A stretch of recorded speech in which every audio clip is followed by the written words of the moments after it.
সাবধানে। চুপ কর।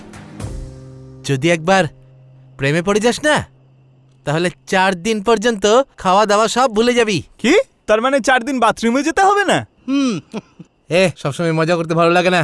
কি বলি? আমি মজা করছি? সিনেমা হলে গিয়ে তুই কর্নার সিটে বসে যা করিস সেটাকে মজা বলে? ফ্রড ভাই, একদম ফ্রড। ঠিক বলেছিস। একটা লেগ পিস 80 টাকার, আমি 2টো নিয়েছি, একটা বড় একটা ছোট দিয়েছে, আমায় ঠকিয়েছে। সবাই ফ্রড, সবাই ফ্রড। গন্ডার খাওয়া ছাড়া তুই আর কিছু ভাবতে পারিস না নাকি? হ্যাঁ, যখন দেখো চিকেন মাটন সারাক্ষণ শুধু গিলেই যাচ্ছে। মুখ না হাইড্রেন ভগবান জানে। বকছিস কেন ওকে? ও প্রেমে পড়েছে, এখনো স্বর্গে আছে। হ্যাঁ?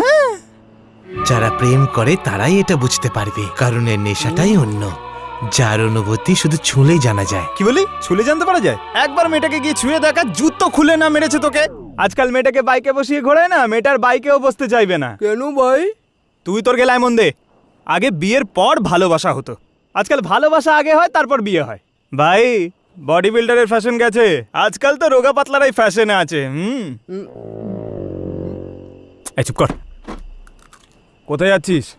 একমাত্র এই মেয়েটাকে দেখেই আমার মনে হলো যেন ও আমার জন্যই জন্ম নিয়েছে।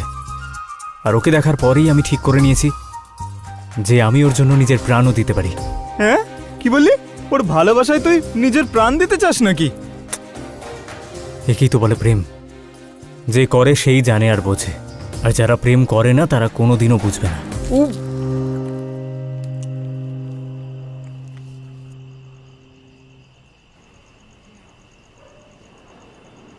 মুন্না